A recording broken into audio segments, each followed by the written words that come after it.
Amados, bom dia, boa tarde, boa noite.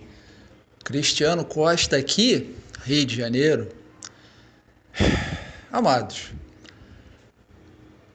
no agora, eu observei um conto de um escritor importante de ficção científica chamado Arthur C. Clarke, que, num curto conto, em outubro de 1966, ele tratava do chamado astro intruso, ali como uma alegoria, além de tratar como uma alegoria a questão de todos estarmos conectados.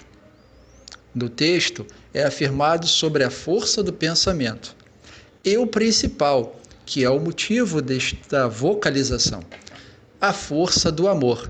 Amados, somente o amor supera o medo, e a união a partir do amor fará no agora o impossível acontecer. A seguir, o conto chamado Amar esse Universo. Senhor Presidente, Administrador Nacional, delegados planetários, é uma honra e, ao mesmo tempo, uma grave responsabilidade falar-lhes neste momento de crise. Noto e posso compreender muito bem que muitos dos senhores estão chocados e consternados por certos boatos que ouviram. Mas devo implorar-lhes que esqueçam os seus preconceitos, muito naturais, numa ocasião em que se acha em jogo a existência da raça humana e da própria Terra. Um desses dias, deparei-me com uma frase secular: pensar o impensável. Isso é exatamente o que temos de fazer agora. Devemos enfrentar a realidade dos fatos sem titubear, não permitindo que as emoções suplantem a nossa lógica. Cumpre-nos, em verdade, fazer exatamente o contrário, deixar que nossa lógica suplante nossas emoções.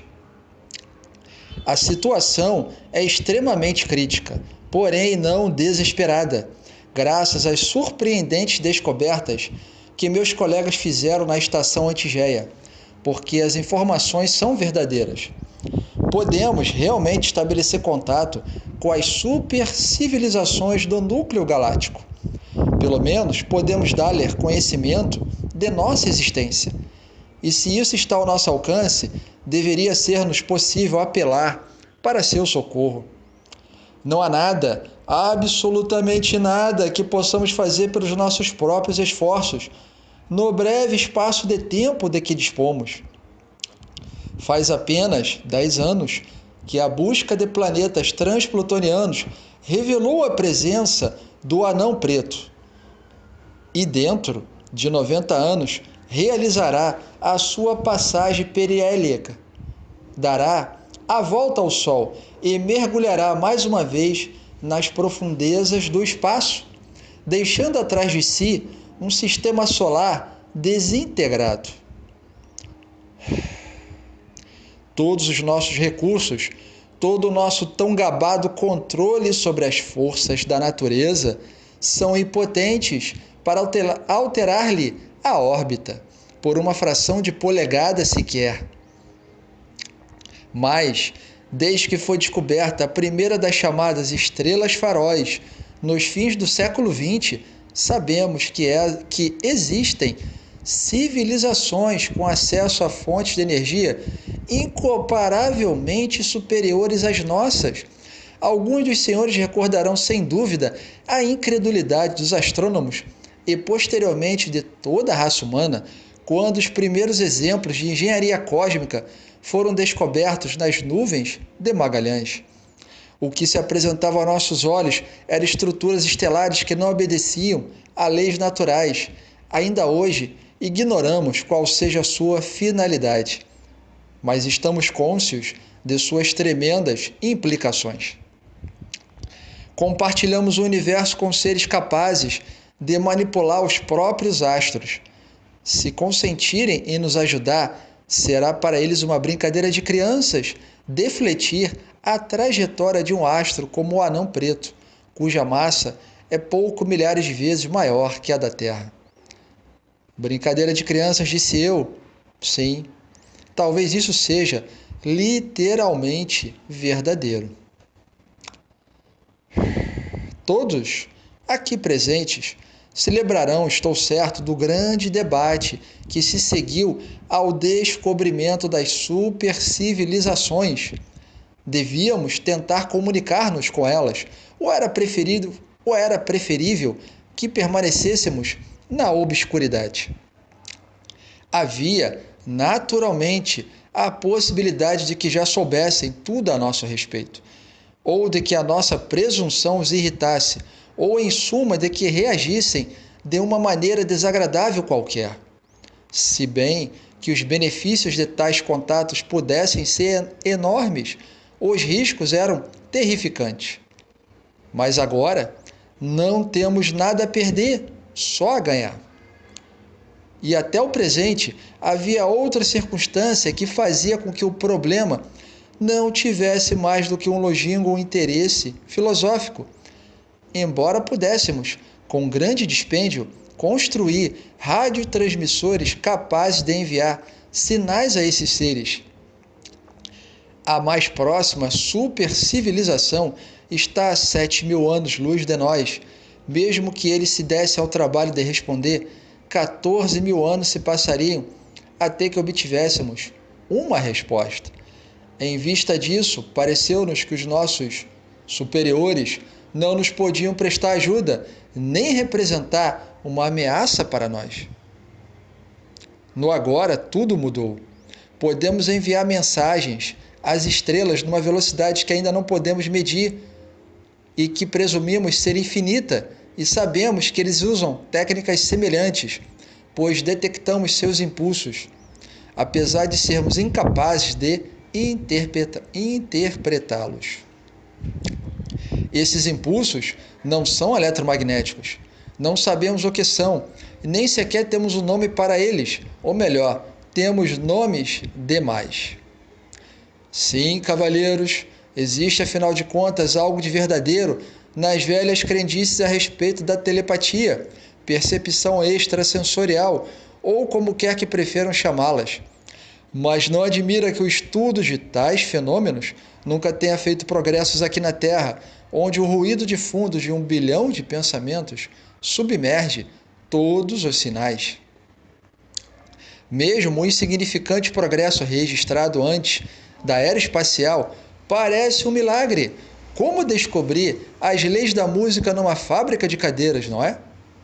Somente depois que nos afastamos do tumulto mental do nosso planeta, podemos começar a alimentar a esperança de estabelecer uma ciência positiva da parapsicologia.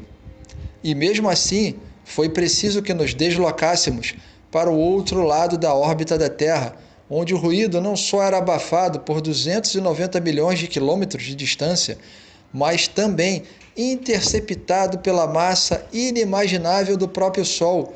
Somente ali, no nosso planetoide artificial Antigeia, podemos detectar e medir as fracas radiações mentais e descobrir as leis de sua propagação. A respeito de muitas coisas, essas leis ainda não podem ser compreendidas por nós. No entanto, conseguimos estabelecer os fatos fundamentais. Suspeitamos, então, que acreditávamos que esses fenômenos eram disparados por estados emocionais, não pelas forças da vontade ou do pensamento. Não é de surpreender que tantos registros de acontecimentos paranormais tivessem relações com momentos de morte ou de desastre. O medo é um poderoso gerador. Em algumas ocasiões, manifesta-se acima do ruído. Uma vez reconhecido este fato, começamos a fazer progressos. Induzimos estados emocionais a indivíduos e a grupos. Medimos a proporção em que distância esses sinais eram diminuídos. E temos uma teoria fidedigna, quantitativa, verificada a uma distância tão grande como da Terra a Saturno.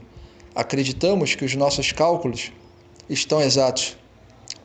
E então poderemos produzir um grito que será ouvido instantaneamente em toda a galáxia e certamente haverá alguém para responder no agora. Ora, só há um meio de produzir um sinal com tamanha intensidade. Eu disse que o medo era um gerador poderoso, mas não é o suficiente. Mesmo que pudéssemos suscitar em toda a humanidade um momento de terror simultânea, tal impulso só seria detectado até 2.000 anos de distância. 2.000 anos-luz de distância. Precisamos de um alcance pelo menos 4 vezes superior a este. E como obtê-lo? Utilizando a única emoção mais poderosa que o medo, o amor. Todavia, necessitamos contar com a cooperação de 1 bilhão de indivíduos no momento de tempo que deve ser sincronizado no mesmo segundo. Os meus colegas já resolveram todos os problemas técnicos. Os dispositivos podem ser desenvolvidos adequadamente, num espaço de talvez um mês, e as instruções para seu uso não levam mais que alguns minutos. A preparação psicológica para o dia D, digamos, exige tempo, paciência, discernimento. E é este, cavaleiros, o seu problema. Naturalmente nós, os cientistas, prestaremos toda a ajuda possível. Compreendemos já que há protestos, indignação e recusas em cooperar no agora, mas quando se considera logicamente o assunto, a ideia não é revoltante. Muitos de nós pensamos, pelo contrário, que ela é bastante apropriada, que há aí uma certa justiça poética. A humanidade enfrenta agora sua emergência decisiva.